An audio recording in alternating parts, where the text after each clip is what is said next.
Media one Kochi ബ്യൂറോയിലേക്കാണ്. ഇന്നലെ ഇവിടെ ഹെഡ്ക്വാർട്ടേഴ്സിൽ ഓണാഘോഷമായിരുന്നുവെങ്കിൽ ഇന്ന് കൊച്ചി ബ്യൂറോയിലെ ഓണാഘോഷമാണ്. അവിടെ എങ്ങനെയാണ് ഓണം തകർക്കുകയാണോ എന്ന് നോക്കാം. ഷീന മാർട്ടിനുണ്ട് കൊച്ചി ബ്യൂറോയിൽ നിന്ന് വിവരങ്ങൾ നൽകാൻ. ഷീന, എങ്ങനെ പോകുന്നു ഓണാഘോഷം? ഇതാണ് നിങ്ങളുടെ ഡ്രസ് കോഡ്, ഈ ഗ്രീൻ, അതിലെല്ലാം ഉണ്ടല്ലോ, കഥകളിയുണ്ട്, പൂക്കളമുണ്ട്, മൊത്തത്തിൽ നല്ല കളർഫുൾ ആണോ? അപ്പോൾ കണ്ടാലൊന്നും മിന്നി നിൽക്കണം, അതാണ് ആവശ്യം. അതുകൊണ്ടാണ് ഇത്തരത്തിലൊരു ഡ്രസ് കോഡ് തിരഞ്ഞെടുത്തത്. ഞാൻ മാത്രമല്ല, ഇവിടെയുള്ള എല്ലാവരും ഏകദേശം അതേപോലത്തെ ഒരു ഡ്രസ് കോഡിലൊക്കെ തന്നെയാണ്. ഓണാഘോഷം ഞങ്ങൾ ഇവിടെ ഇങ്ങനെ പൊടിക്കുകയാണ്. ആ പൂക്കളമൊക്കെ ഇട്ട് തുടങ്ങി. രാവിലെ കുറച്ച് വാർത്തകളൊക്കെ ഉണ്ടായിരുന്നു, അപ്പോൾ അതിൻ്റെയൊക്കെ ഒരു ഓട്ടത്തിലായിരുന്നു. വാർത്തകളാണല്ലോ പ്രധാനം, അതുകൊണ്ട് കുറച്ച് ഓട്ടത്തിലൊക്കെ ആയിരുന്നു. എന്നാലും ഞങ്ങൾ ഇവിടെ ആ പൂക്കളൊക്കെ ഇട്ട് റെഡി ആയിട്ടുണ്ട്. പ്രമോദ് സാറുണ്ട് ഇവിടെ, നമ്മുടെ ബ്യൂറോ ചീഫ് ഉണ്ട്, ഷുക്കൂർക്ക ഉണ്ട്. അങ്ങനെ ആഘോഷമാക്കാനായി എല്ലാവരും അത് അതിനുള്ള തയ്യാറെടുപ്പിലൊക്കെ ഒരുങ്ങുകയാണ്. സാർ, ഒരു കാര്യം പ്രത്യേകം പറയാം, ഈ ഡ്രസ് കോഡ് സെലക്ട് ചെയ്തത് അത് പ്രമോദ് സാറാണ്. പ്രമോദ് സാറിന്റെ കലാവിരുതായിരുന്നു. ആദ്യം ഇത് അയച്ചു കൊടുത്തപ്പോൾ ഇത് മതി, സെറ്റ്, ഇനി നോക്കണ്ട എന്ന് പറഞ്ഞ സാറാണ്. പിന്നല്ലേ കളർഫുൾ ആണോന്നോ? കളർഫുൾ അല്ലേ? പിന്നെ അത് എന്ന് വെച്ചാല് നിർബന്ധിച്ച് സെലക്ട് ചെയ്യിപ്പിച്ചതാണ്. അല്ല, അത് വേറെ അത് പറയാതിരിക്കാൻ കഴിയില്ല. ഷീന അവിടെ വന്നിട്ട് വേഗം വേഗം വേഗം എന്ന് പറഞ്ഞപ്പോൾ എന്നാ ഇതിരിക്കട്ടെ എന്ന് തീരുമാനിച്ചു അല്ലേ. പിന്നെ ഒരു പ്രശ്നം എന്താ വെച്ചാൽ ഞാൻ ഈ കുമ്പിടിയാണെന്ന് പറയും ആൾക്കാര്. ഇന്നലെ കോഴിക്കോട് ആഘോഷത്തിലുണ്ടായിരുന്നു. എനിവേ, അപ്പൊ നിങ്ങളുടെ ആഘോഷം ഉഷാറാവട്ടെ, നടക്കട്ടെ. എല്ലാ വിഭവങ്ങളും ഒരുക്കി വെച്ചതുപോലെയുണ്ട് ആ ഡ്രസ്സ് എന്നൊന്ന് പറഞ്ഞേക്ക് സാറിനോട്. സാർ, ഒരു വാഴയിലയിൽ എല്ലാ വിഭവങ്ങളും ഒരുക്കി വെച്ചതുപോലെ എന്റെ ഡ്രസ് എന്ന് ദിവ്യചേച്ചി പറയാൻ പറഞ്ഞിട്ടുണ്ട്. അടിപൊളിയല്ലേ? ഇത്തവണ ഞാൻ സാധാരണ ഇങ്ങനെ ഒന്നും കുപ്പായം തൊടാത്ത ആളാണ്. ഷുക്കൂർക്ക, നിങ്ങൾ ഇങ്ങനെ ഇതിനു മുൻപ് കണ്ടിട്ടുണ്ടോ? ഉണ്ടോ? ഇല്ല, ഉണ്ടാവില്ല. എന്നെ നിർബന്ധിച്ച് ഈ ഇത് ഉടുപ്പിച്ചതാണ്. നട്ടു, നമ്മുടെ ബ്യൂറോയുടെ അഭിമാനം. മണിക്കൂറുകളായിട്ട് കൂടാനുള്ള കളർ കോമ്പിനേഷൻ ഒക്കെ ശ്രദ്ധിക്കാറുണ്ട്. നടരാജേട്ടന് ഒരു പണിയെടുത്തില്ല. ഇപ്പൊ ലൈവ് വന്നപ്പോ കേറി ഇരുന്നതാണ്ടോ പ്രേക്ഷകർ. ഇതുവരെ ഈ ബ്യൂറോയിൽ ഉണ്ടായിരുന്നില്ല. കുറച്ചു നേരം മുൻപ് കഷ്ടപ്പെട്ട ഒരു ക്യാമ്പസ് ഓണം, തൃശ്ശൂരിൽ നിന്ന് പണിയെടുത്ത് ക്ഷീണിച്ച് വന്ന എന്നെ ഷുക്കൂറൊക്കെ ഇവിടുന്ന് ക്യാമ്പസ് ഓണം എടുക്കാൻ വിട്ടു. അത് കഴിഞ്ഞ് വന്ന് ഞാൻ നോക്കുമ്പോഴും നടരാജേട്ടൻ അവിടെ ഇരുന്ന് പാക്കേജ് അടിക്കുകയാണ്. ഇപ്പൊ ഒരു ലൈവ് വിളിച്ചപ്പോ ഓടി വന്ന് പൂക്കളത്തെ മുന്നിലിരുന്നു. അതാണ് സംഭവിച്ചത്. അതല്ല സംഭവിച്ചത്. അങ്ങനെ തന്നെയാണ്. ഞാൻ മുഖ്യമന്ത്രി പരിപാടി ഉൾപ്പെടെ പങ്കെടുത്ത് പല തിരക്കുകളിലായിരുന്നു. ഇപ്പൊ എത്തിയതുള്ളൂ അദ്ദേഹത്തിന്റെ വാർത്താ സമ്മേളനം കഴിഞ്ഞിട്ട്. എല്ലാവർക്കും ഹാപ്പി ഓണം. വൈദ്യുതി എല്ലാവർക്കും ഹാപ്പി ഓണം. ടൈമിലില്ലാത്ത കുറച്ച് മുഖങ്ങളെ കൂടി കാണിച്ചു പോകണം. നമ്മുടെ മാർക്കറ്റിംഗ് ടീം, അതേപോലെ തന്നെ നമ്മുടെ വെബ് ടീം, അങ്ങനെ എല്ലാവരും ഓണാഘോഷമായി. അടിപൊളി, ഓണത്തിന്റെ മൊത്തത്തിലൊരു വൈബാണ്. അപ്പൊ ഉഷാറാണ്, എല്ലാവരും കൂടി അടിപൊളിയൊക്കെയാണ്. Happy Onam, happy Onam. Super, happy ആണോ? സൂപ്പറാണ്, സൂപ്പറാണ്. ടെസ്റ്റ് എല്ലാം കണ്ടില്ലേ? സൂപ്പർ, പൊളിയാണ്. ആ കോംപ്ലിമെന്റ് എനിക്കാണ്, ഞാനത് സ്വീകരിച്ചിരിക്കുന്നു. എങ്ങനെയുണ്ട്? അതന്നെ, നമുക്ക് വേണ്ടി ഡ്രസ് കോഡായിട്ട് ഷീന തൃശ്ശൂരിൽ നിന്ന് ഇറക്കിയതാണ്. ഇപ്പം പ്രത്യേകം പറയാൻ പറഞ്ഞു. തവണ അടിപൊളി കൊണ്ടാണ്.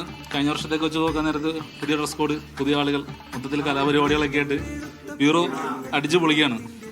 എങ്ങനെയാണ് ഓണാഘോഷം ചേച്ചി? അടിപൊളി. നമുക്ക് എല്ലാ നേരവും ചായ തരുന്ന ചേച്ചിയാണ്. അടിപൊളി, അടിപൊളിയാണ് ആഘോഷം. പ്രത്യേകം പരിഗണിക്കും, പ്രത്യേകം തന്നെ പരിഗണിക്കും, എല്ലാവരും പ്രത്യേകം തന്നെ പരിഗണിക്കും. പാപ്പൻ നമ്മളെ കൃത്യമായി എല്ലാ സ്ഥലത്തും എത്തിക്കുന്ന നമ്മുടെ സാരഥി. എങ്ങനെയുണ്ട്? ഹാപ്പി ഓണം. എന്തെങ്കിലുമൊക്കെ പറ പാപ്പ. ഹാപ്പി ഓണം. ഹാപ്പി ഓണം മാത്രമേ ഉള്ളൂ എന്നൊക്കെ. ആദർശ്, നമ്മുടെ ക്യാമറയ്ക്ക് പിന്നിൽ നിൽക്കുന്ന ആദർശ്. അടിപൊളി, എല്ലാം അടിപൊളി. നമ്മുടെ അടുത്തൊരു സാരഥി, അടുത്തൊരു സാരഥി, മറ്റൊരു സാരഥി. വളരെ മനോഹരം. നമ്മുടെ കൂടെ ഇന്റേൺഷിപ്പിന് കഴിഞ്ഞ 3 മാസമായി നമ്മുടെ കൂടെ ഉണ്ട് രക്ഷ. ഹാപ്പി ഓണം. പിന്നെ നമ്മുടെ അബ്ദുൽ നാസർ. Happy Onam, happy Onam.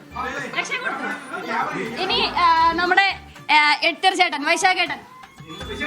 ഓണം അടിപൊളിയായിട്ട് പോയിക്കൊണ്ടിരിക്കുന്നു. വൈശാഖേട്ടന്റെ ഫാമിലിയും കൂടി ഉണ്ട്. നമുക്ക് ആ കുട്ടികളെയും കൂടെ വിളിക്കാം. വാ, ഒരു ഹാപ്പി ഓണം പറഞ്ഞേ. ഒരു ഹാപ്പി ഓണം പറഞ്ഞേ, ഒരു ഹാപ്പി ഓണം പറഞ്ഞേ. എങ്ങനെയുണ്ട് ഇവിടുത്തെ ചേച്ചിമാരെയും ചേട്ടന്മാരെയും ഒക്കെ കണ്ടിട്ട്? ഇഷ്ടായോ ഞങ്ങളൊക്കെ? ഇഷ്ടായില്ലേ? ഇഷ്ടായില്ല? ഇഷ്ടായി. വൈശാഖേട്ടനൊക്കെയാണ് ഇപ്പൊ ഒരു പാട്ട് പാടാനൊക്കെ തയ്യാറായിട്ട് ഇവിടെ നിൽക്കുന്നുണ്ട്. വൈശാഖേട്ടൻ്റെ മൈക്ക് കൊടുക്കാം. വൈശാഖേട്ടൻ നല്ല അടിപൊളി പാട്ട് പാടും. ഉത്രാടപ്പൂ നിലാവേവാ, മുറ്റത്തെ പൂക്കളത്തിൽ വാടിയ പൂവണിയിൽ ഇത്തിരി പാൽ ചുരത്താൻ വാ വാ വാ. ഉത്രാടപ്പൂ നിലാവേവാ, മുറ്റത്തെ പൂക്കളത്തിൽ വാടിയ പൂവണിയിൽ ഇത്തിരി പാൽ ചുരത്താൻ വാ വാ വാ ഉത്രാടപ്പൂ നിലാവേ വാ. നമ്മുടെ ജിനോ ചേട്ടൻ അവിടെ ഒരു രാവിലെ തന്നെ നടരാജ് ചേട്ടൻ ഒരു പണി കൊടുത്ത് ജിനോ ചേട്ടൻ അവിടെ ഒരു പണിയിലാണ്. ഇപ്പൊ അങ്ങോട്ടേക്ക് വരും. ഒരു കാര്യം കൂടെ പറയാതിരിക്കാൻ വയ്യ, ആഘോഷം കളറാക്കണം എന്ന് പറഞ്ഞ് അഹോരാത്രം പണിയെടുത്തൊരു മനുഷ്യനുണ്ടായിരുന്നു, സെയ്ഫ് സൈനുലാബുദ്ദീൻ. അയാളെ കഴിഞ്ഞ ദിവസം ഇവിടെ നിന്ന് തൃശ്ശൂരിലേക്ക് പറഞ്ഞു വിട്ടു. തൃശ്ശൂരിൽ നിന്ന് ഞാൻ ഇങ്ങോട്ടേക്ക് വന്നു. അതും ഷുക്കൂറുക്കയുടെ പ്ലാനാണ്. കഷ്ടമുണ്ട് ഷുക്കൂർ. തീർച്ചയായും ഓരോരുത്തരുടെ ഉത്തരവാദിത്തം ഏത് ഓണത്തിനിടയിൽ നിർവഹിച്ചേ പറ്റൂ. ഡിവൈഎഫ്ഐ സംസ്ഥാന സമ്മേളനം എന്ന് പറഞ്ഞു കഴിഞ്ഞാൽ ഏത് ഓണത്തിനേക്കാളും നമുക്ക് വലുതാ. സങ്കടമുണ്ട്. പക്ഷെ സേഫ് നമ്മുടെ കൂടെ ഉണ്ട്. ഇപ്പോഴും സേഫ് നമ്മുടെ മനസ്സുകൊണ്ട് നമ്മളൊപ്പം. അതെ, അതേസമയം സേഫ് വാർത്തയും റിപ്പോർട്ട് ചെയ്യും. അതാണ് ബാക്കി. നമുക്കിപ്പോ ഇത് മാത്രമേ ഉള്ളൂ. സേഫ് രണ്ടും ചെയ്യും. അങ്ങനെ പറയരുത്. ഞങ്ങൾ രാവിലെ മുതൽ വാർത്ത ചെയ്യുന്നുണ്ട്. ഓക്കെ അംഗീകരിച്ചു. അതെ, ഞങ്ങൾക്ക് വളരെ ഡെലീഷ്യസ് ആയിട്ടുള്ള ഒരു സദ്യയും കൂടെ ഇവിടെ വെയിറ്റിംഗ് ആണ് എന്നുള്ളതാണ്. പിന്നെ നമ്മുടെ ഈ ക്യാമറ ചെയ്യുന്നത് സച്ചിൻ ചേട്ടനാണ് കേട്ടോ. വാങ്ങി കാശ് പോയെന്നാണ് സേഫ് പറയുന്നത് കേട്ടോ. അങ്ങനെ കൂട്ടിയില്ലെന്ന്. അതെ, കളർഫുൾ നല്ലൊരു കളറാണ്. ഇങ്ങനത്തെ കളർ വേണം. അത് കണ്ടാൽ കണ്ണടിച്ചു പോകണം എന്ന് പറഞ്ഞത് സേഫ് സൈനുലാബുദ്ദീനാണ്. അതുകൊണ്ടാണ് ഞാനിത് സെലക്ട് ചെയ്തത്. അതെ, ഒരു വിമതനുണ്ട്. ഞങ്ങളുടെ കൂടുതൽ ഒരു വിമതനുണ്ട് എന്നുള്ളതാണ്. ശരി, കളർ സെലക്ട് ചെയ്തില്ല. വെറൈറ്റി ഇരിക്കട്ടെ ഓർത്ത് ഞങ്ങളെല്ലാം വെറൈറ്റി ആണല്ലോ. ഞാൻ വേറെ വെറൈറ്റി. അങ്ങനെ ഞങ്ങളിവിടെ ആഘോഷമൊക്കെ അടിച്ചു പൊളിക്കുകയാണ്, തകർക്കുകയാണ്. ഞങ്ങൾക്കൊരു